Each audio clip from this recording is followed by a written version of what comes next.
Today we have a comparison of two 2023 TVs, the LG C3 OLED TV and the Samsung QN90C Neo QLED TV. Can you go ahead and guess which is which? I will be putting the answer on the screen in just a second. In this video, we're going to talk about a number of different topics, and at the very end, I will go through my buying advice for you guys. In many sizes, these TVs are actually going to be the same price, but that's where the similarities really end. These two TVs are really different. They are going to be two different technologies with their pros and their cons. So let me talk about one of the core weaknesses to LCD TVs versus OLED TVs, and that core weakness would be displaying a bunch of smaller bright highlights in a darker scene. For example, if we have stars in the night sky, that is going to be an issue for the QN90C. Whereas for the OLED, that's no problem at all because it is a self-emissive display. For example, this image here, you'll see more stars are available on the C3. You can see more stars. So let's talk about the big weakness of the LG OLED C3. And that is going to be the brighter scenes, the high impact scenes, the higher average picture level scenes. These are going to be the examples where the C3 just cannot compete with the QN90C in these areas.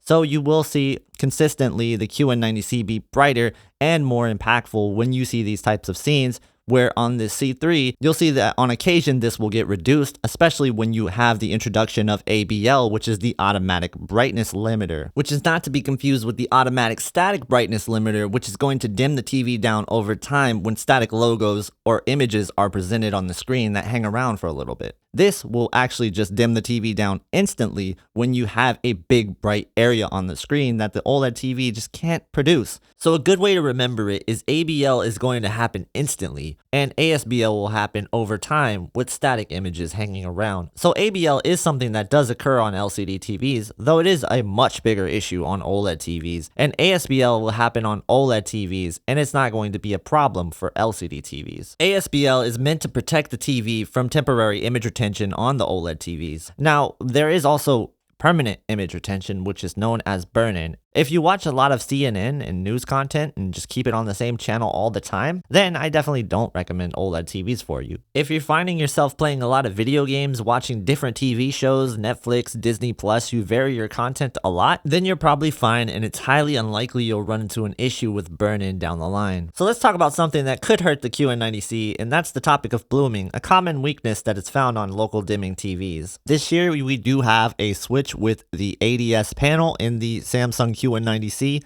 from the VA panel, and from what I've observed, there's not a significant difference between VA and ADS when it comes down to the QN90Cs. I saw the 43-inch which had the VA panel, and now I've seen the 55-inch which has the ADS panel. They are definitely going to have the same type of performance and the same type of abilities. With the presence of local dimming, the panel type really doesn't matter that much. When you talk about is the TV going to bloom or not, is going to depend on the modes that you're in, and we're going to talk about that in a minute. But let's talk about the core differences with these two TVs. The LG OLED TVs are a self-emissive display, which means that every single individual pixel can turn itself on and off, where the mini LED TVs are going to be using a backlight technology where you have different dimming zones, and these dimming zones are going to have to light up in the same vicinity where you're going to see blooming occur because of that. Now, if you're sensitive to blooming, I don't recommend the QN90C to you because I do see blooming on the QN90C, but it is controllable. But I would argue that if you're going to control the blooming to the same degree that you would want to see no blooming or a limited amount of blooming, then you're better off getting an OLED TV. I'm just going to tell you that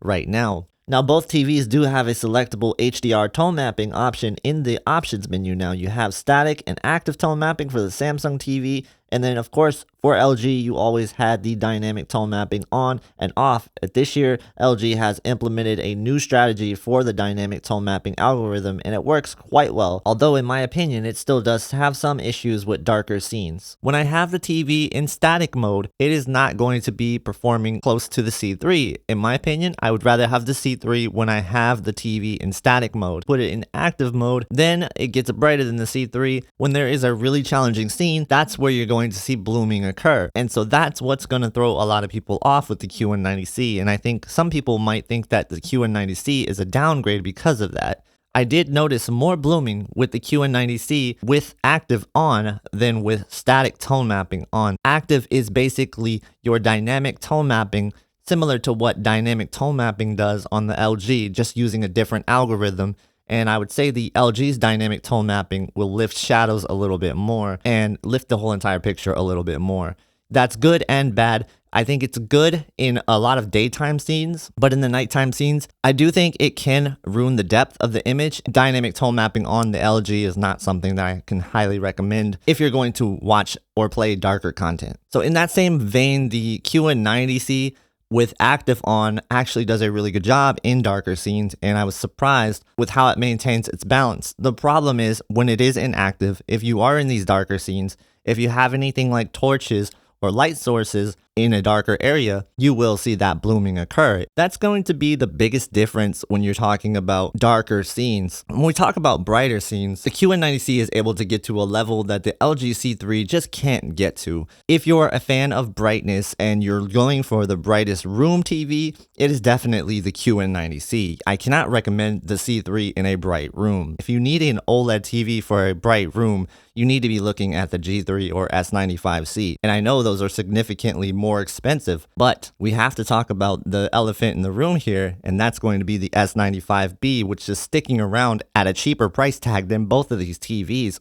So that's something you also want to consider is QD-OLED should be in the mix when we're talking about these two TVs particularly. And you also have to talk about this year's S90C, which is going to be very equivalent to the S95B, but with the same type of enhancements that the S95C got. So that's another one that you need to put on your radar if you're looking at these two TVs particularly. Really quickly, I just want to remind you guys that I do have the product links for both of these TVs in the description. If you could consider using those affiliate links when you're buying your next TV, that would help out greatly, and I can't thank you guys enough for doing that, so thank you for your support. When you want to get on the topic of color vibrancy, you are talking about bright, vivid colors and colors that are going to get so bright that the LG OLED TV is going to turn them white. That is going to be an issue for the LG OLED TV, where on the QN90C, that's not going to be as much of an issue. You'll definitely retain more colors on the QN90C. If you have these TVs by themselves, it's not going to be that noticeable. If you have them side by side, I think it is very noticeable. So from this comparison so far, what I've noticed, the C3 does have better consistent brightness in HDR when you're using the static tone mapping, and when you're using dynamic tone mapping off. Comparing them that way, you are having a consistently brighter experience out of the C3. If you're watching TV in that mode, I would say the C3 is a no-brainer over the QN90C. If you're watching in the brighter modes, dynamic tone mapping turned on, and the Samsung set to active tone mapping, well then the Samsung is going to give you a brighter, more impactful HDR experience if you're going to need that in a brighter room. You're just going to have to ask yourself the question, what matters to you the most? Before we move on to the next topic, could you please consider helping me out by hitting the subscribe button? That will help the channel grow, that will help me personally, and it will help other users figure out what TV is going to be the best for them. So thank you for doing that. So let's get on the topic of skin tones really quickly. Now, please keep in mind when we're talking about skin tones, white balance, or any colors, this could vary out of the box from unit to unit. So the C3 definitely has a more yellow tone to the skin tones, which in my opinion doesn't look that great compared to the QN90C. So I think what's more noticeable will be the green push from the C3 than the magenta push from the QN90C. Quickly, I will touch on the topic of gaming. There is a lack of HDR impact, especially with the colors on the C3 when it comes down to game mode. And in fact, I would suggest that if you can have a console that supports ALLM, then use the ALLM feature on your TV of the C3 and then use the mode of your choice, be that filmmaker mode, cinema home, vivid mode, whatever mode you like to use that instead of game mode. You'll be getting a better color vibrancy experience out of your TV. Now, the difference in input lag, I can't really tell you the numbers there, but the feel is not unplayable, so try that out when you're talking about gaming on an LG OLED this year. The QN90C's game mode experience was really great. I enjoyed it quite a bit, especially with SDR in mind, and I think that the SDR brightness from the QN90C is unbeatable when you're next to the C3. So if that's something that you play a lot of SDR games, Nintendo Switch, it's definitely going to look better, also upscale better on the Samsung TV. It's also worth noting that you will have higher input lag with the Nintendo Switch if you try to play outside of game mode because there is no ALLM support. So you're going to have to use game mode if you want the lowest input lag possible. And for the C3, that's going to result in you not being able to toggle peak brightness on to high so you can get the brightest experience that the TV can deliver.